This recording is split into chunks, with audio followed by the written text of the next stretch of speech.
प्यारे बच्चों, बोर्ड परीक्षा के लिए मुक्तियज्ञ खंड काव्य को बहुत अच्छे से तैयार करेंगे। मुक्तियज्ञ खंड काव्य का उद्देश्य भी आप समझेंगे।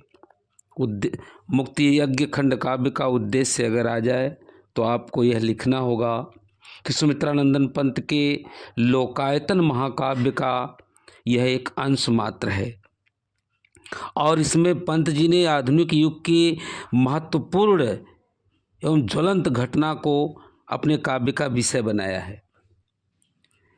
इस खंड काव्य का जो उद्देश्य है आपको लिखना होगा कि भावी पीढ़ी को देश की आज़ादी से परिचित कराना, भावी पीढ़ी को देश की आज़ादी से अवगत कराना कि जो भविष्य की नई पीढ़ी है वो ये जान सके कि बापू का इस स्वतंत्रता आंदोलन में कितना योगदान रहा है।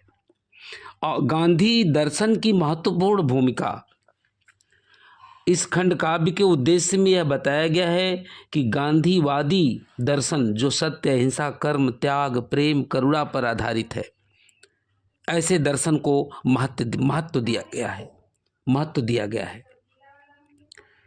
इसके उद्देश्य में बताया गया कि हिंसा पर अहिंसा की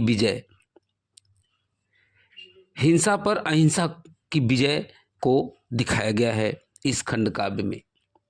असत्य पर सत्य की विजय को दिखाया गया है कि हमेशा सत्य की विजय होती है।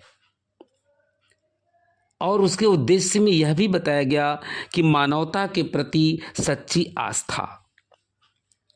मुक्तियज्ञ खंड काव्य में पंत जी ने यह बताने का प्रयास किया है कि मानवता के प्रति सच्ची आस्था ही देश के लिए बहुत कल्याणकारी है।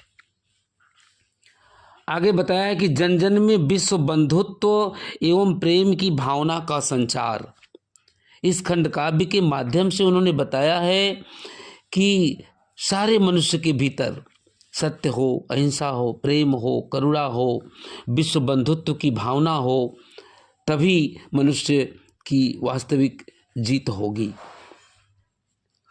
और इस खंड काव्य में बताया गया है मानवीय दर्शन को स्वर दिया गया है, मानवीय दर्शन को स्वर दिया गया है कि जो मनुष्य के जीवन के लिए उपयोगी चीज़ें हैं, चाहे वो सत्य हो, करुणा हो, दया हो, प्रेम हो, ममता हो, उसको स्वर दिया गया है। विश्व प्रेम का विराट स्वरूप इस खंड काव्य में यह बताया गया है कि विश्व प्रेम का जो विराट स्वरूप है वह सबसे अग्रसर है। गांधी जी के माध्यम से यह बताने का प्रयास किया गया है कि प्रेम ही वास्तविक जीवन है, प्रेम से बड़ा कुछ नहीं है। प्रेम के विराट स्वरूप को इसमें दिखाने का प्रयास किया गया है। बच्चों, ये उद्देश्य सुन लें। फिर महात्मा गांधी का चरित्र चित्रण, ये दोनों प्रश्न आप इतने अच्छे से तैयार कर लें कि आपके लिए कोई कठिनाई न हो। महात्मा गांधी का चरित्र चित्रण देखें, हेडिंग में लिख दें सत्य अहिंसा के पुजारी। हेडिंग लिखें और उसमें बताएं 2 लाइन कि महात्मा गांधी पूरी दुनिया के सामने सत्य और अहिंसा का प्रयोग किया था कि खून से, रक्त से दुनिया को नहीं जीता जा सकता है, बल्कि सत्य और अहिंसा से दुनिया को जीता जा सकता है। फिर आप हेडिंग बनाएं साहसी एवं दृढ़ निश्चयी। गांधी जी जो निर्णय कर लेते थे उससे पीछे नहीं हटते थे। आप लिखिए कि प्राण त्याग दूंगा पथ पर ही, उठा सका मैं यदि न नमक कर, लौट न आश्रम में आऊंगा, जो स्वराज ला सका नहीं घर। ये उनका दृढ़ निश्चय था कि भले मेरे प्राण छूट जाएंगे लेकिन मैं नमक कर को जो लगा था उसको हटाकर ही दम लूंगा। फिर हेडिंग बनाइए कि महान जननायक, और इसमें लिखिए कि महात्मा गांधी भारतीय जनता के सच्चे नेता थे, भारतीय जनता के हृदय पर विराजमान थे।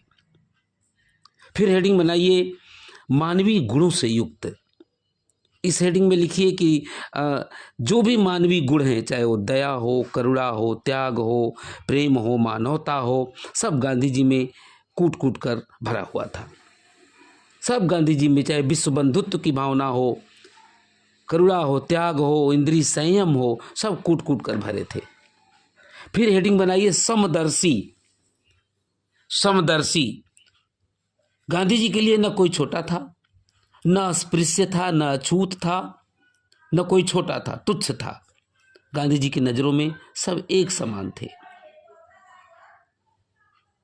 फिर हेडिंग बनाइए अहिंसक मानवतावादी। गांधी जी, इसमें लिखिए कि गांधी जी का यह विश्वास था कि हिंसा से हिंसा और घृणा से घृणा पर विजय प्राप्त नहीं की जा सकती। हिंसा को अहिंसा से जीता जा सकता है, कभी भी घृणा से घृणा पर विजय नहीं प्राप्त की जा सकती है। आप इसको अच्छे से लिखें सुन करके कि मानवता के अग्रदूत थे महात्मा गांधी। संपूर्ण मानव के लिए उन्होंने जो संदेश दिया, इसलिए उनको मानवता का अग्रदूत कहा जाता है। तो विधिवत सुन करके लिखेंगे और ये बताइए कि महात्मा गांधी में लोक कल्याणकारी गुण जो हैं वो समाहित थे। उनका पूरा का पूरा जीवन लोक कल्याण के लिए, समाज के कल्याण के लिए न्यौछावर था। उनके अंदर देश प्रेम, राष्ट्र के प्रति समर्पण, विश्व के प्रति मानवता कूट कूट कर भरा हुआ था, ऐसा बताएं। इसको बार बार सुन करके अच्छे से तैयार कर लें।